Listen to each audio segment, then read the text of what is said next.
Ropes and fists, the battle calls, broken bones, crashing walls, DeFalco's reign, iron rule, in the ring, none escape the duel, stars of tomorrow, blood and sweat, legends born, never forget.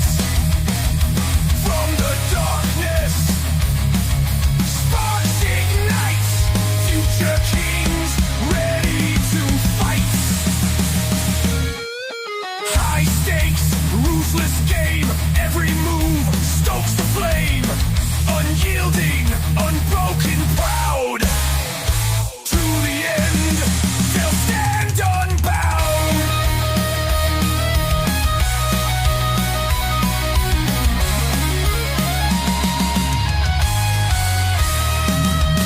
Eyes of steel, hearts of fire, in the ring, raw desire, lines are drawn, no Hey everybody, Matt Michaels here on the DeFalco Files with the owner and creator of FSW, the Future Stars of Wrestling here in Las Vegas, Mr. Joe DeFalco.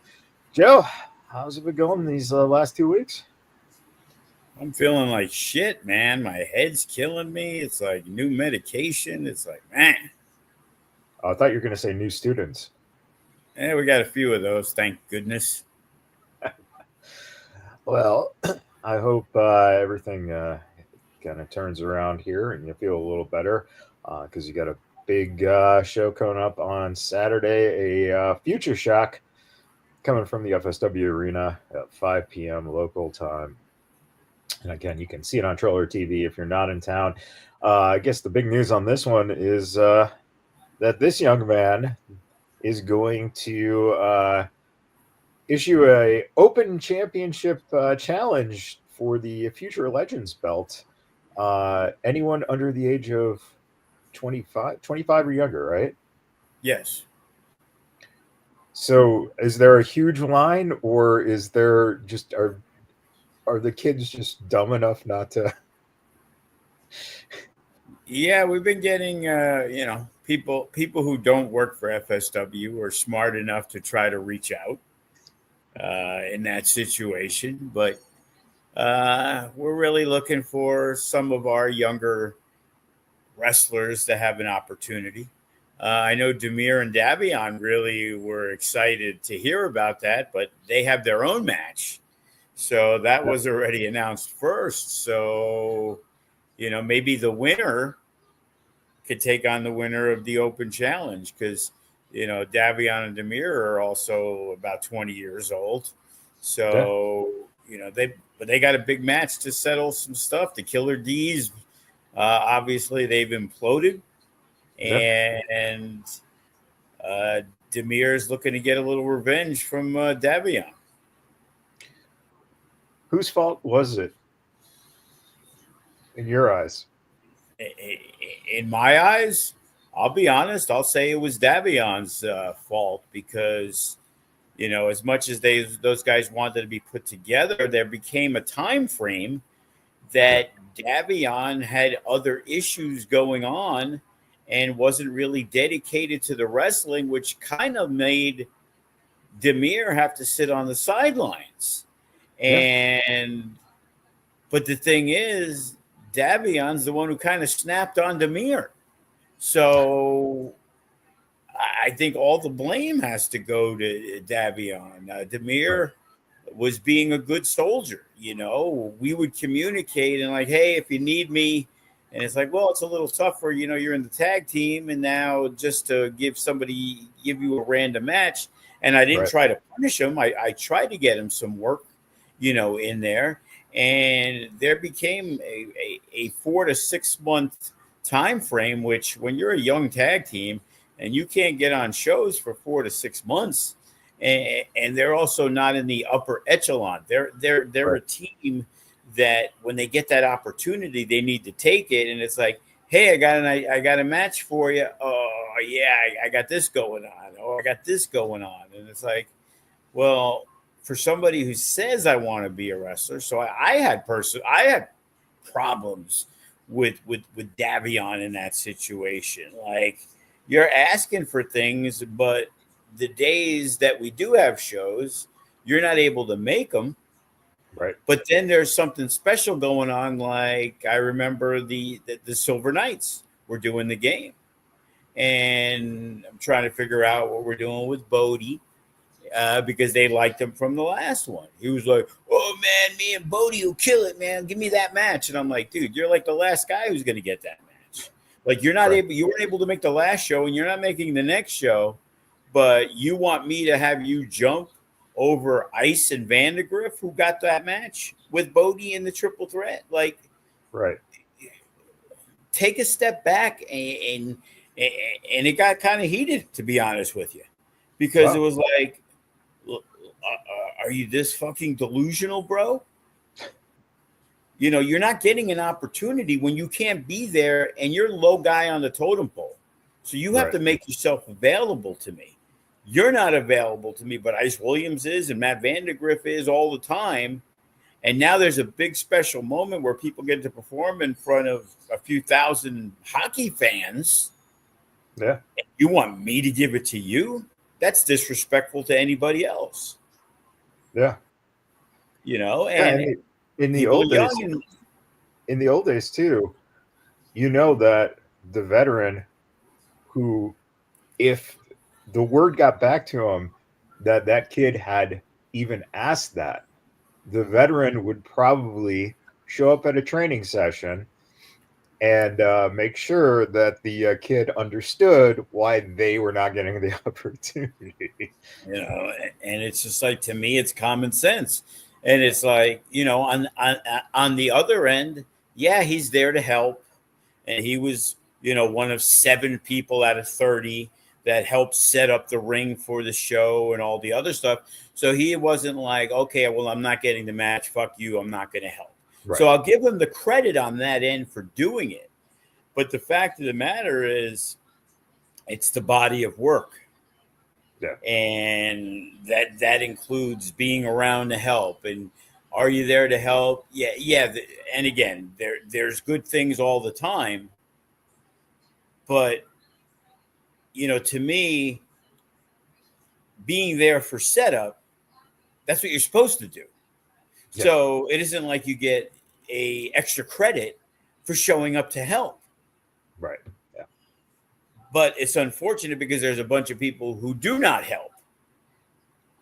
So how do you balance that? But you can't balance it when it comes to, you know, top name guys like my former heavyweight champion and a guy who's held numerous belts in the company.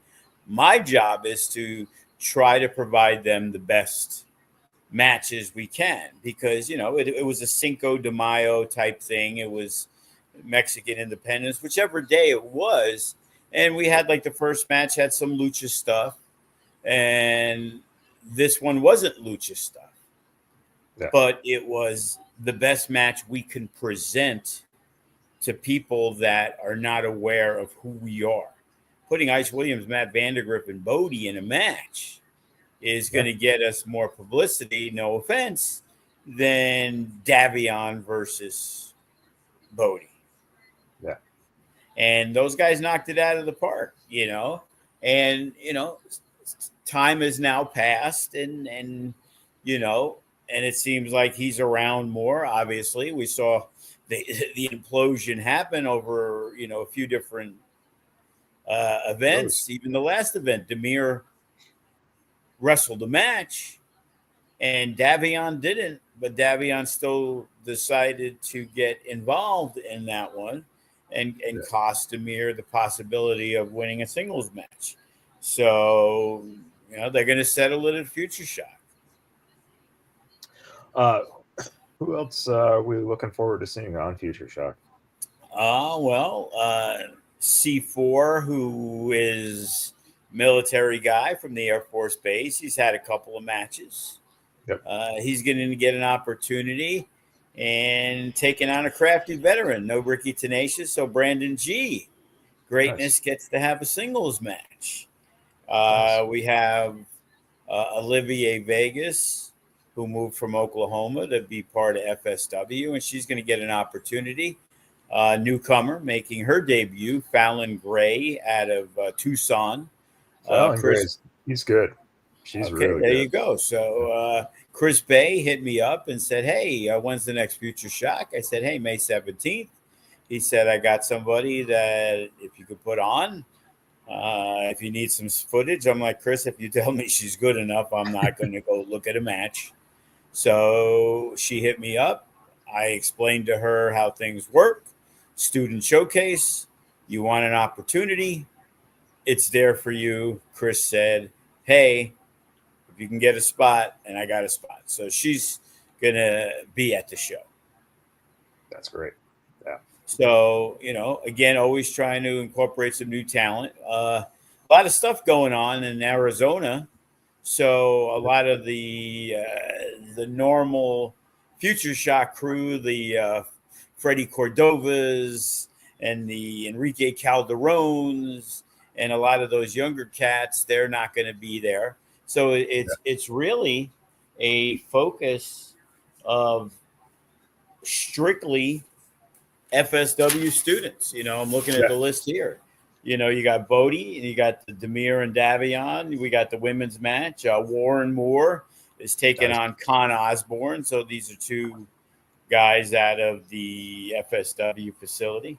Yeah. The Asylum, who's had some good success lately, they're taking on a new tag team. Remy created the name for them, the Royal Daddies, Johnny Royal and Daddy Daniel Ismail are going to get their first opportunity as a tag team. I'll tell you what, there's not going to be any more energy than the Royal Daddies, brother. Wait, just can you just tell me how excited was Remy when he came up with that name and pitched it to you?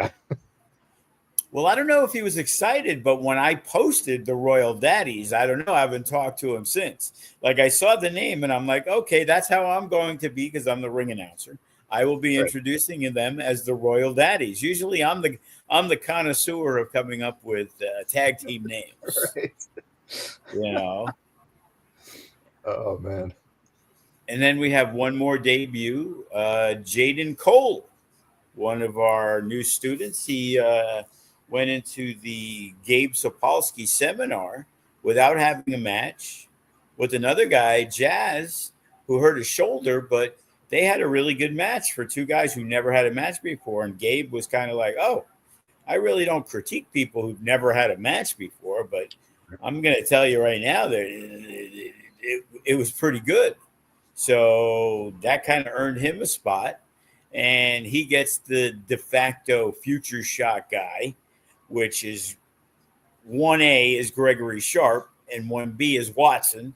So Yep. Watson will take Jaden Cole on the the drive, Yeah. On the test drive. So Yeah. No, I think that's I think that a lot of guys what they don't understand is that when you get Watson or Sharp in that match, there's not a better opportunity to listen, learn, and allow them to lead that so that you are being showcased. That's the difference between trying to force yourself to be seen versus allowing one of those two guys to make you look like you are $1,000,000. Just go with the dance. And I think that, facing Watson in a match like that for your first time, man, that's like you can't get it any better than either Watson or Sharp, man. That's amazing. yeah, so you know what? But there's also going to be no excuses. If Yeah, you have a shit fest against Watson, I'm pretty sure it's going to be your fault and it's and your not fault. his. So bring your A game. Hopefully, generally people's first shows are the ones that are most attended by family and friends. Right. So, we're hoping for a decent crowd. Johnny Royal is always, selling a decent amount. Warren always sells a decent amount. But there's some others like Colin Muldoon. He ended up getting a booking in Northern California Okay. this weekend. So he was expected to be on the card, but I made the list of like, hey, these are the dates, and he told me he couldn't. I had him penciled in, but he had to remind me. So no Muldoon, as well as a few others that are out of town. Jimmy Jack. So there's still some possibilities. I talked to a guy who I was very impressed with at Ground Zero, Lou Curtis, and he said he was going to go to the Crockett Cup for the NWA, Right. and things just didn't work out. So he said he's going to be at the show.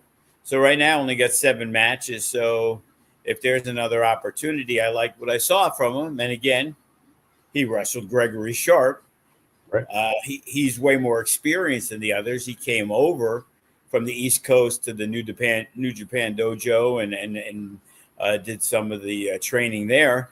So he's definitely a guy that I'm looking forward to maybe seeing on the main roster and seeing what he can do. So he might get an opportunity Saturday also. Yeah. You mentioned you did have a show in Let It Ride, because we mentioned Watson here and Bodie, and you did mention Johnny Royal. Thoughts on what went down with that show? Boy, Johnny Royal also got an awakening going against the Monster. Yeah, Johnny Royal was the guy that, as a referee, he felt the wrath of Duke Lawrence. And I guess with some proper training, he was good with taking that opportunity, because we've seen him. He's a guy that, he may not be ready, but he's going to give it 1,000%. There's not a guy in there other than, like I said, Daniel Ismail. These guys, they're going to fight over who's going to get their ass kicked the worst. They don't care. Yeah. They know to get better, they need as many matches as they can, and they will take a match against anybody. So you got to love the enthusiasm. Yeah. That sometimes you don't see from people that are just like, I remember hearing conversations, and they're in a match at Silverton, and it might have been a pre-show. Oh, another scramble. Hey, motherfucker, you're lucky you're on the show, bro. It's a pre-show. I don't need to put 5 of you on there. I'm trying to give you guys an opportunity to work in front of a crowd, and if you guys shine, or a 6-man tag where you're only going to be in the match for a minute or two, make that minute or two yours. Make me want to use you more, you idiot. Right. And they don't get it, a lot of people. But these two guys are like, what? Duke Lawrence? Yeah, sure. What? Going to bring back Killer Cross? Yeah, sure. I'll beat his ass. Well, you won't, but, it's good to have that positive energy. Yeah. And believing in yourself. I talk. There's a fine line between delusion and I guess confidence. Confidence, right? Yep. But everybody starts somewhere. Go watch Chris Bay's first match against Funny Bone. He got his fucking ass beat. Yeah. He beat his ass so hard that he had to change his name. That's right. He wasn't strong after that match. Yeah. Yeah, well, and the other thing too that I think that guys don't necessarily process because they're so young is the fact that opportunity at 5 to 7 minutes, you are getting a chance, especially at a casino show too, where you're getting to learn about listening to the crowd, you know. So you get a feel, you develop what it's like to feel that momentum, as opposed to just calling a match, just going through the motions. And I think that that's something that is very important, because you're still in your head the first 100 matches or so, in trying to process what's going on, how you're doing things. Any little bit where, even if you're in a six man, you're on that apron, there are little things that you're learning how to do to tell that story and involve that crowd work. That's the only way you're going to get that is being in that situation. So instead of bitching about it, it's like, take advantage of every opportunity given to you, and then you won't have to worry about going.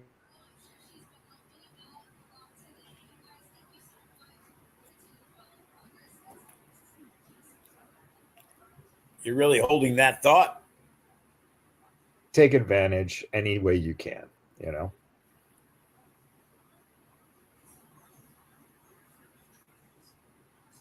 still there.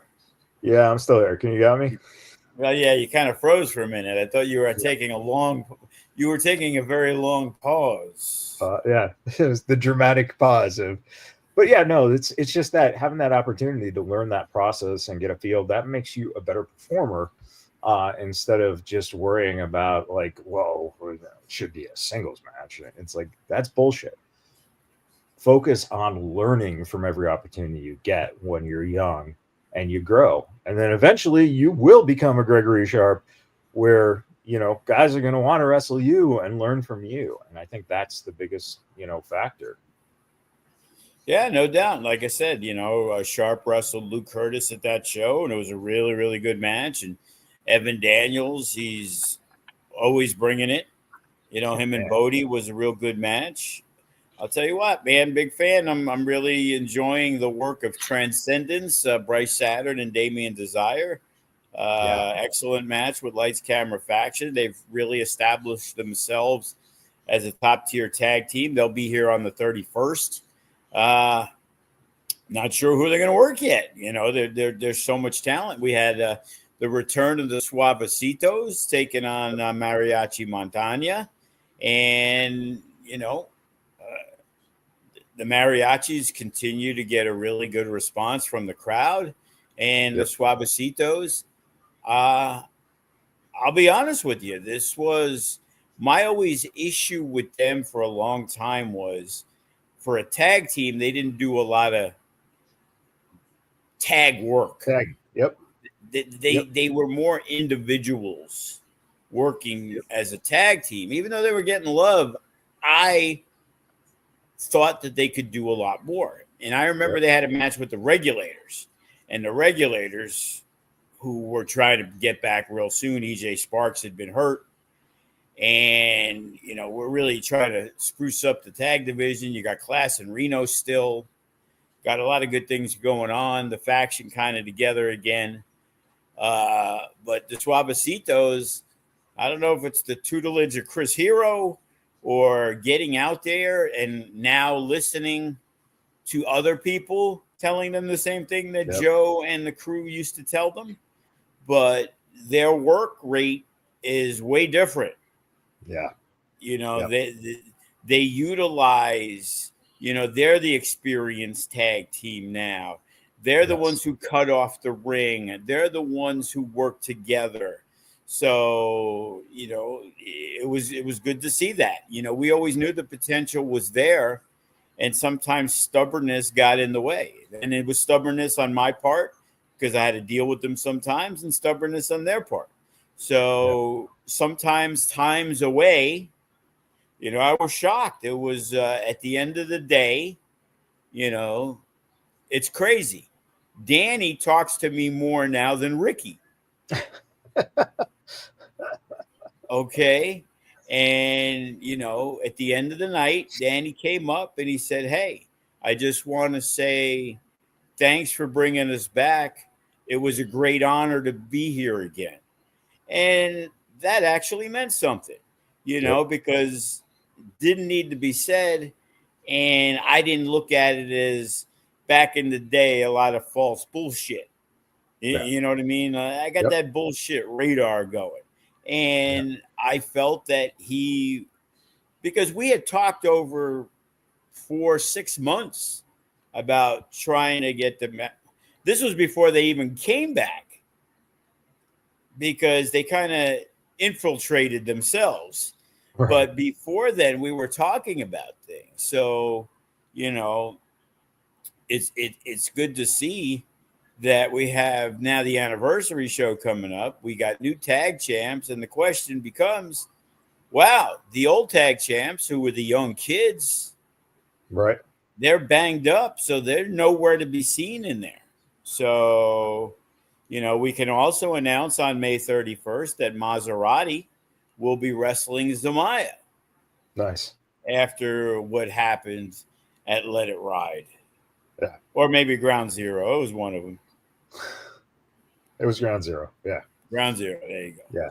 So, and Gypsy Mac and number one contender Brittany Brooks will both be in the building on May 31st. Nice. And we're also going to be having some cash in the case qualifiers. There we go. So, you know, because we look at it this way, you know, we have the main event set scheduled to be Ice Williams challenging Danny Limelight. Limelight set out the challenge for a 30-minute Iron Man match. You know, we got the Nick Bockwinkel Battle Royal. We got the cash in the case. We'll have a tag title match. We'll have a Nevada State title match. We got Brittany and Gypsy for the women's. And I don't know if I said the tag or Nevada State. No limits. No limits. So we're already at 7 matches. So there ain't a lot of room. Also scheduled to appear, still figuring it out. Jay Vidal returns. Bateman will be there on the 31st. So, you know, these are guys vying. A guy like Jay Vidal, maybe he's in a cash in the case qualifier. Sure. Maybe Bateman's challenging for the no limits. Who knows? There's a lot going on. And again, you know, you can pull up that flyer again. And, you know, the question becomes, who wants a piece of Duke Lawrence for the Nevada State Championship? And Gregory Sharp doesn't have a match scheduled, but he's only got 2 more shows. And as of right now, he's not scheduled for May 31st. So he's going to have to, and again, he don't have to go after the heavyweight championship. Right. He could find a partner and go for the tag belts. He could go after Duke. He could go after Dante King. So there's a lot of opportunities. So, you know, as we're billing it. Technically, so does he have to cash in the case before the cash in the case match? No, he doesn't. He has till the end of the show. So theoretically, he could enter the cash in the case and have 2. So he could cash in the case on whoever wins the Iron Man match and is totally blown up. And then the cash in the case winner could cash in against Greg Sharp right after that. Or Gregory Sharp could win the cash in the case, have 2, and cash in 2 more times the same day and become a dual champion. Never been done before. I somewhere Greg right now is something's going off in his ears and he's going, no. Or he could cash in and lose, crack the guy in the head with the other case because he's got 2, and then cash in again and win. Right. So imagine that. You cash in and you end up losing a 30-minute match or something after that by cashing in. And then you cash in again and have another 30-minute match and finally win. And now we're out of the Silverton at 10:30 and they're trying to charge us extra for overtime. Greg's gone. I just wrestled an hour and a half. There you go. So it's possible. Well, if there's one guy who could probably wrestle an hour and a half throughout the night, it's probably Greg, man. Pretty Dude. sure. You know, he might have done that over 2 different time zones on the same day, you know? Oh, shit. You know, it's interesting because, again, when you think of the position you're in, right, this is a pretty nice spot to be in where the, the parts that you're lining up for the stories, that you've kind of patterned out, you have options, you have different roads to go. A lot of times you can book yourself into a corner by doing a cash in a case, and then, you know, you quickly blow that out and it's gone. But the last couple of years now, it's come down to kind of last minute with that particular case, which I think is a nice thing because it allows that anticipation all year of when that could happen, as well as now just kind of leaving all those loose ends open for, essentially almost like you could almost call it like the old books where it was like choose your own adventure, right? It's like you get to choose your own adventure now. I'll be honest. My favorite was when Graves won the cash in the case, and then that night they shocked the world where he teamed up with Hammerstone after they defeated Royce and Jarrell, but he turned on, I believe, Cepha.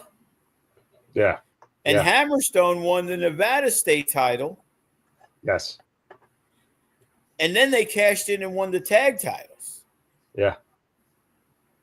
Yeah. That was my favorite one. And that came out of nowhere. Everybody was like, what the fuck just happened? Yeah, no one saw it coming.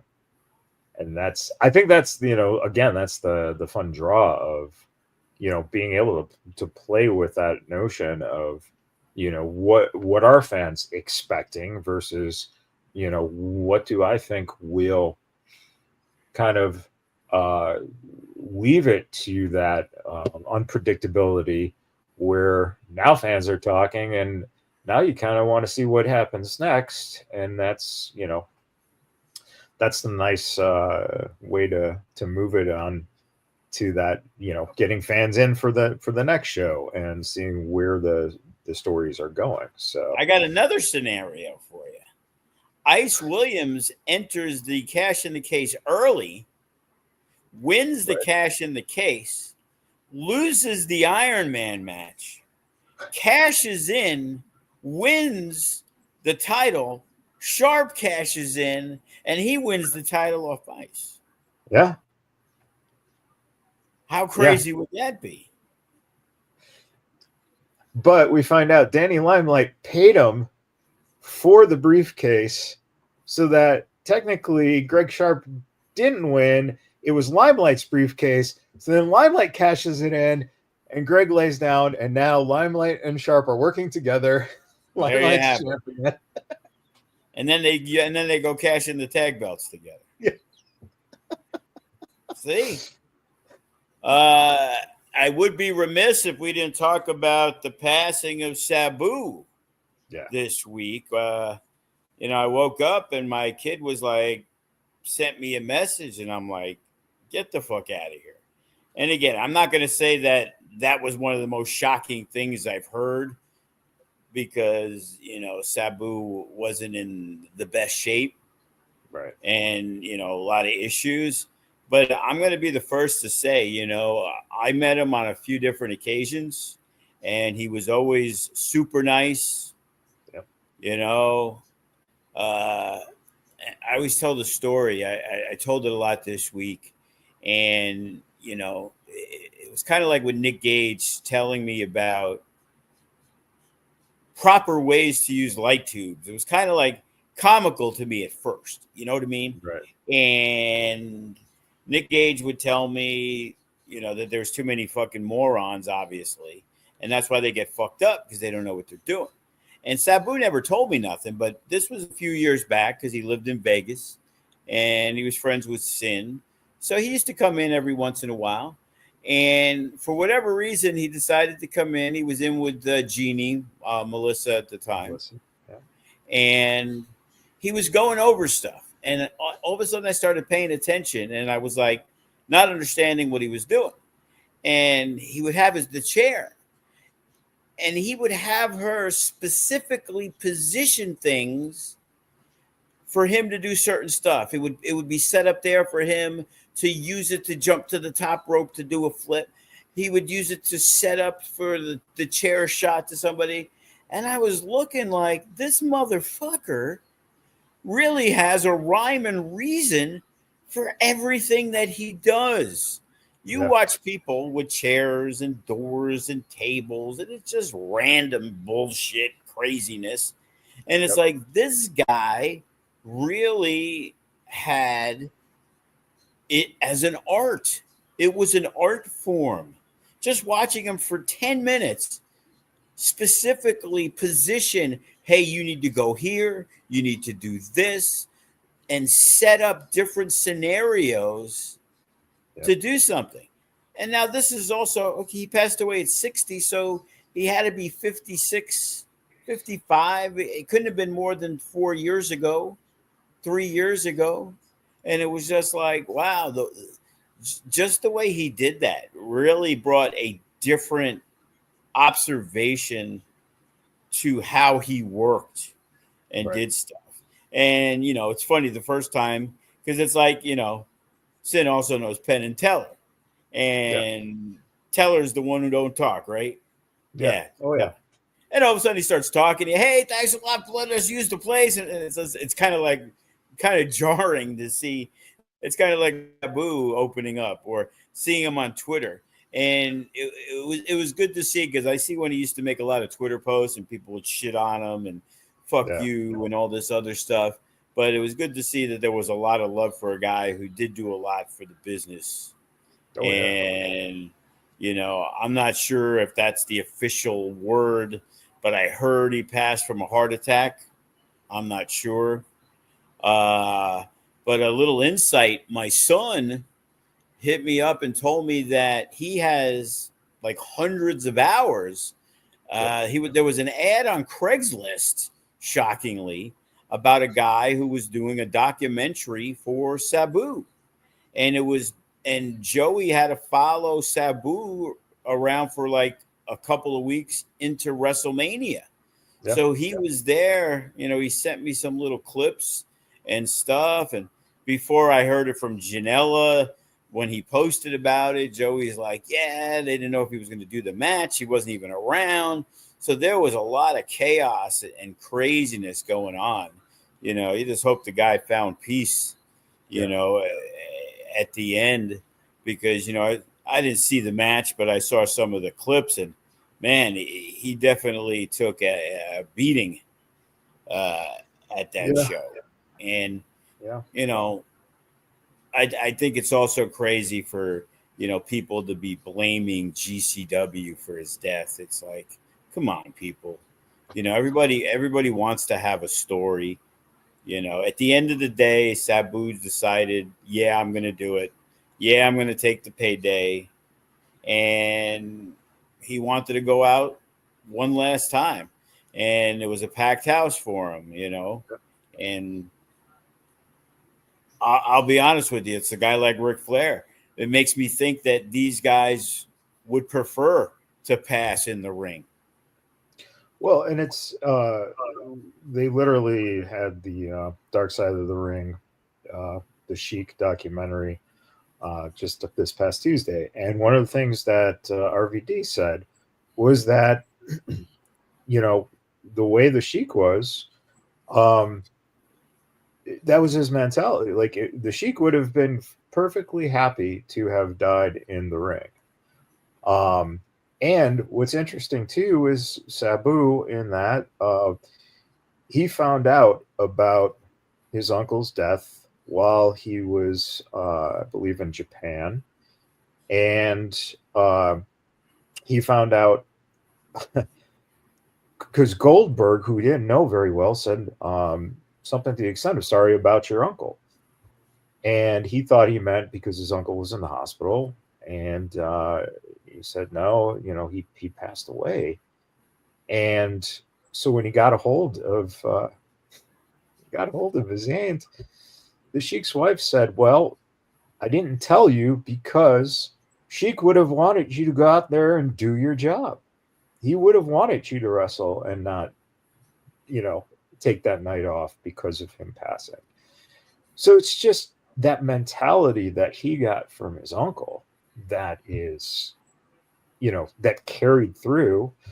Uh, and, the whole idea of him working with a chair, uh, is again reflective of the way that, the Sheik taught him. And it's funny because it's again thinking about this is now we're at the generation now that isn't learning like that anymore, where it was all kayfabe and it was taken very seriously. So will we see people who bring what Sabu brought to the ring in the future, or are we going to continue to see a lot of cookie cutter stuff? Same Yeah, spot. You know, unfortunately, I think that is. It's like there's a lot of reasonings for it. It was, when I grew up, there wasn't NXT, there wasn't, the minor leagues type stuff. It right? was when I first heard of Macho Man Randy Savage, it was when he showed up in WWF. And it's like, oh, I love this guy. And it Right. was like, who knew that this guy had been cutting his teeth in Mid South for 10 years or whatever? Yeah. DiBiase.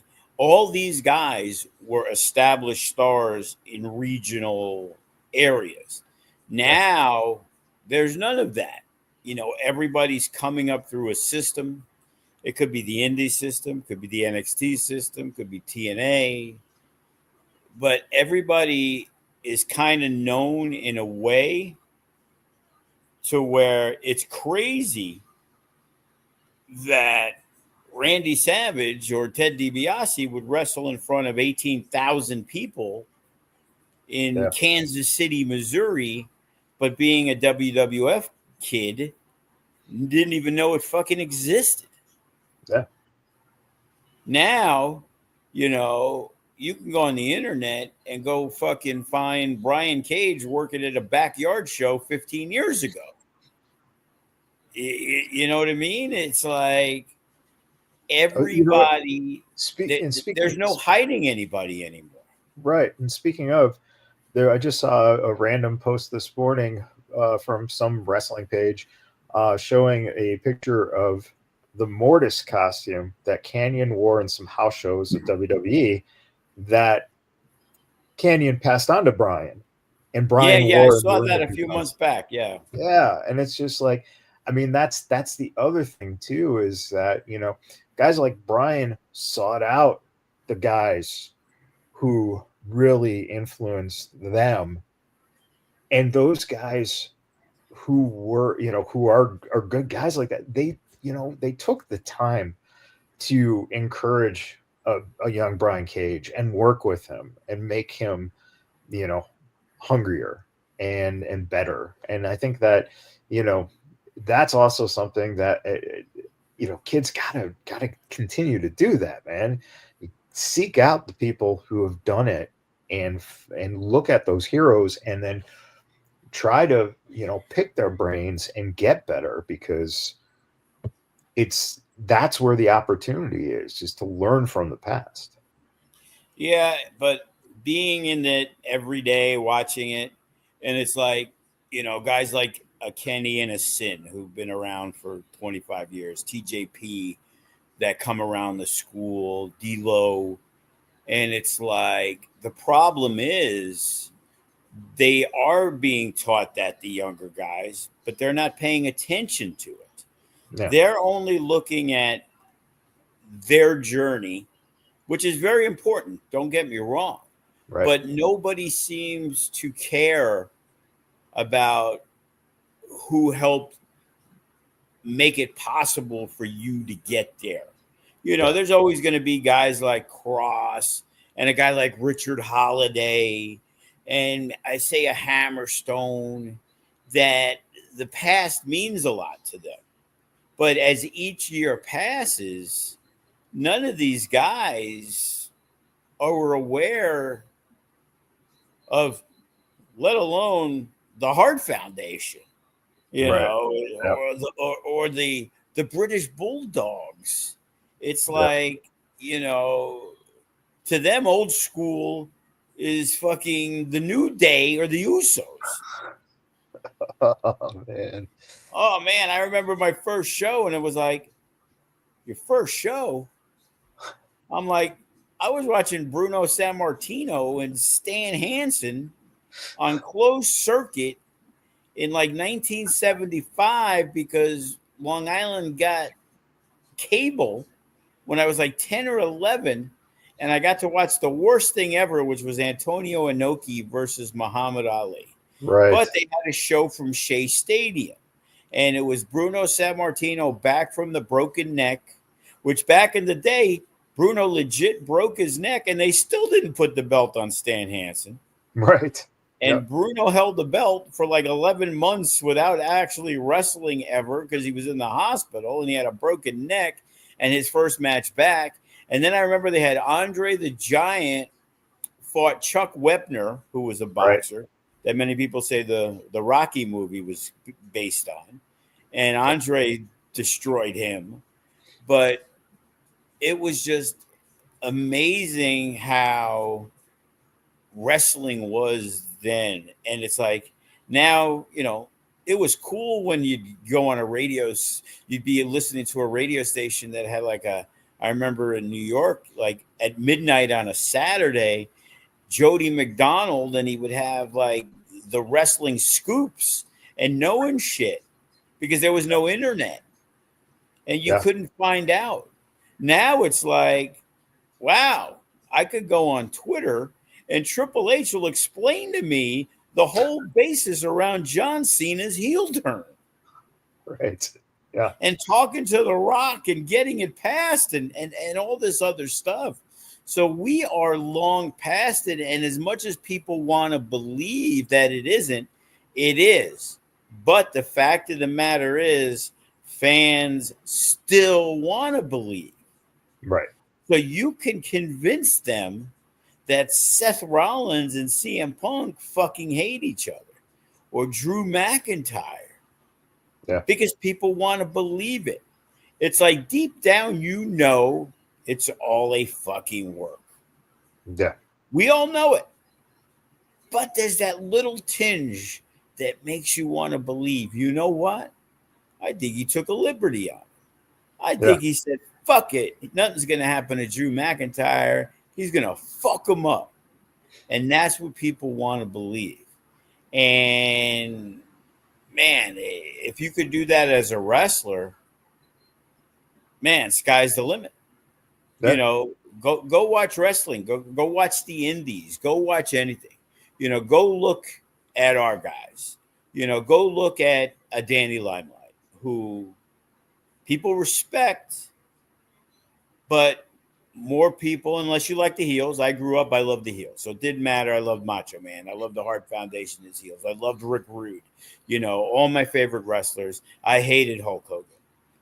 And maybe I knew something that other people found out. I don't know. But I hated Hogan. I hated Bob Backlund. Bruno was all right, but I loved Stan Hansen. Right. And I was always the heel guy. And even to this day, and it's like, because especially in the indies, a good heel's tough to come by. Yeah. Because your paydays aren't the greatest. You need to try to sell those t-shirts. You got to be friendly to the fans.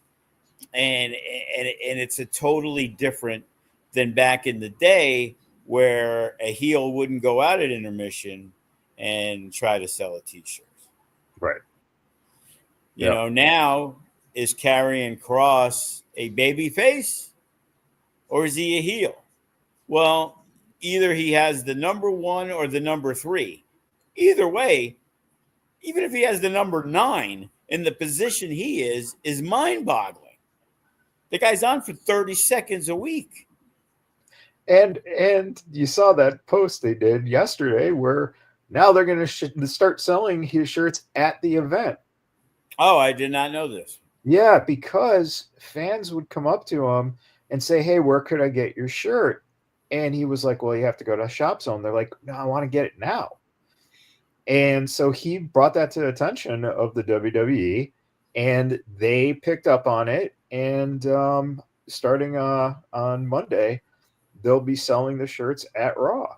And well, I'll tell you what, that's where the most money is made. You know, I worked with the Godfather for many years, and he used to talk about how, you know, there would be 3 Austin shirts and 2 Rock shirts and this. And when all of a sudden they had the marijuana stuff, and he said he weighed so much, he made more money than his guarantee just from selling shirts because it got to be in the venue at every Monday Night Raw, SmackDown, and pay-per-view.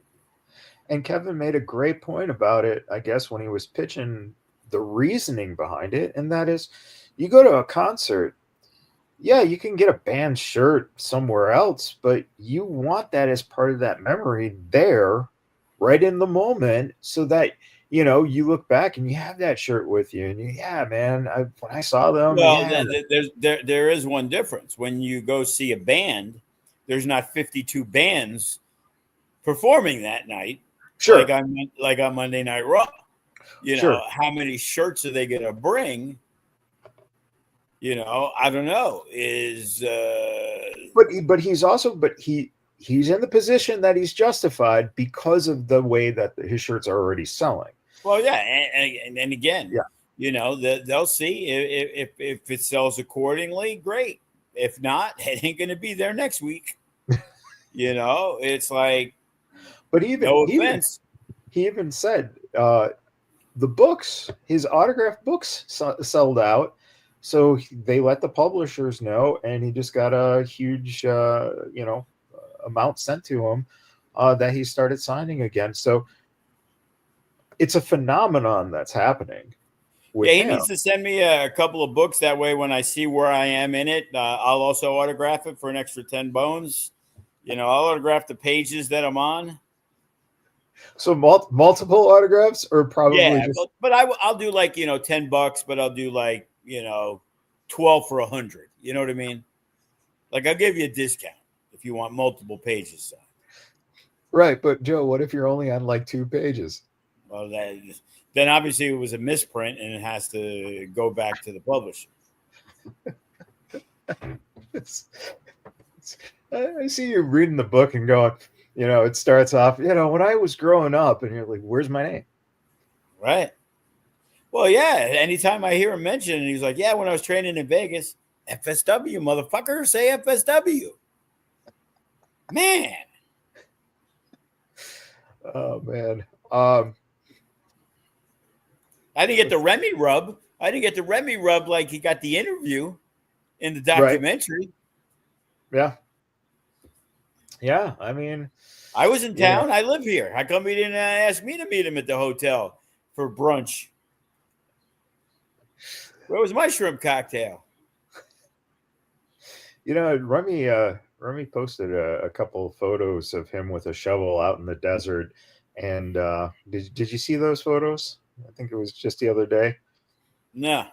He was wearing this button-down Hawaiian shirt, I think, with like a toucan on it. I was hoping that the reason he was out there was to bury that shirt, because it was an eyesore shirt, man. Are we sure it wasn't from the past when him and Manly and Kevin kind of joined together as the 86ers?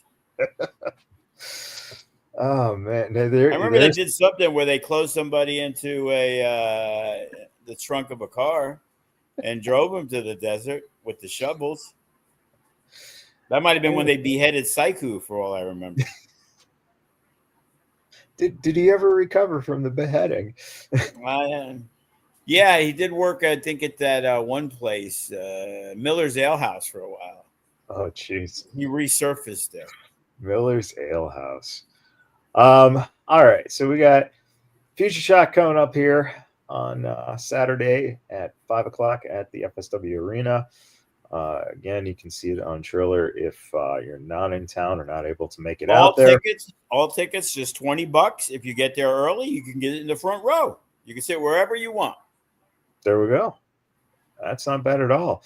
And you're going to see the Future Legends Championship defended by Bodie, which pretty sure then this is Bodie's first match being 18. I believe it is. Yeah. Also, I believe that we actually signed a new deal with TitleMatchNetwork.com, and they're going to be airing a lot of our past shows. Ed from Potter, he had hit me up and told me about these guys, and so I hit them up, and they were more than welcome. So they were interested in the Future Legend Women's Championship match. I just uploaded the Benefit for Bay, the best of Zoe Stark, the best of Cross. I'm finding the best of Cepha. So a lot of our big time stuff is all going to be aired on that network also. Nice.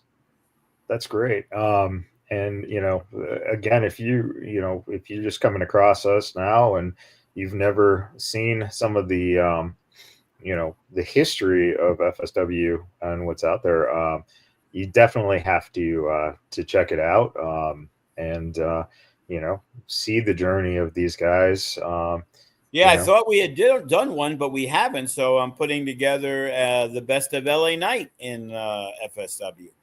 A guy who was a two-time FSW heavyweight champion, an elite champion for us. He wrestled some of the best. He's wrestled Kenny King. He wrestled Roderick Strong. He wrestled Cross. They had numerous matches. Hammerstone. Never ran into Solo Sikoa. They missed paths in FSW. Right. Yep. Did you ever have him wrestle Brian? Did Cage and I'm pretty sure they must have, because the reason I brought in LA Knight was I was already using Cage, and Ricker hit me up in the email because they were in the tag team together. Right. So I know they teamed early on.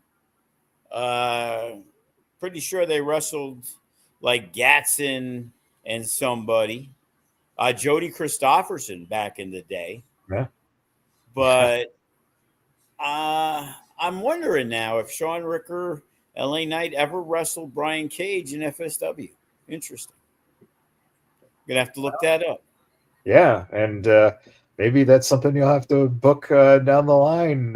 Cage and Cross wrestled numerous times. Yeah. So that's interesting. Yeah, because I can't recall. I can't recall it. And if any fans out there, maybe remember them wrestling, that'd be great to hear about. It's possible that maybe they wrestled like in a 4-way match together. Right. But a 1-on-1, I don't think they ever did. Yeah. That might not have been. They were on two different trajectories at the time. So Right. Cage was involved with like Hardy and Lance Hoyt. He wrestled and Cross. Right. And because LA Knight left for a long time because he got signed, went to TNA, and he was our champion, but they were all around the champions around the same time. So yeah. Interesting. Again, the Sweet 16 anniversary show coming up on Sunday, June 15th at 5 p.m. from the Silverton. And again, the big headliner there is going to be Danny Limelight defending the FSW heavyweight title against Ice Williams in an Ironman match, a 30-minute Ironman match And what we're going to do is we're going to have family 4-packs starting at $16 per ticket. And then we're going to basically make it, we got to charge the fees. So we'll cap the fees at $20. So it'll be $80 for a family 4-pack, but the tickets will be $16 each. So, and in the end, it's $20 a ticket, including the fees. That's perfect. So there you go. Any final thoughts as we wrap up this week, Joe? Yeah, just staying busy. We got 3 shows in May. We got another one May 31st, and then we follow up with the anniversary show June 15th. Always talking with other companies about putting together, after Mania, maybe a few months down the road. Also talking about doing a WWE, another ID show down the line, maybe by the new year. So, we got a lot of things happening. So, follow us everywhere. Check us on the Facebook and the Instagram and Twitter and all the good stuff. And, check out some of the best. We're not only bringing back some of our best wrestlers, we also have a lot of them that are still on the roster. So, you're going to get your bang for the buck. There's no better value for wrestling shows, all over the West Coast. We're getting a lot of accolades, a lot of people, wanting to come to FSW. So, you never know who's going to show up next. Yeah, and like you said, Future Shock, you'll see Fallon Gray, who, like I said, I'm very, very high on. She's really good. So, again, shout out to Chris Bay for bringing her to your attention. That's awesome. Yes. And that's the fortunate thing, having so many talented people that when they're out, it's almost like unpaid scouts. I got intern scouts that go out there and say, hey, I talked to this one. Maz is big with that, with the women wrestlers. Like, hey, I guess she's doing the power slap. And now I've gotten a few messages from people that are wrestlers that are willing to get themselves here for an opportunity because, hey, they're trying to get to Vegas for power slap. So they're trying to get that double booking going.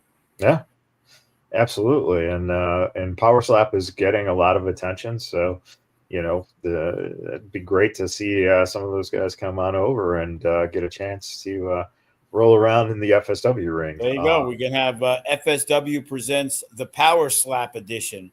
Only people on Power Slap get to be on the wrestling show. And, in a little bit here at noon, I'm going live with something that's going on in Vegas here to give a little promotion to. Because you brought up slapping, we're going to be promoting the Booty Slap Championship going on May 24th. Oh, boy. Yeah, there we go. So, you think Glenn King's going to that one, Joe? Oh, he bought up the whole front row, I heard. So, again, lots of stuff going on. Stay dialed in. And follow the future stars of wrestling.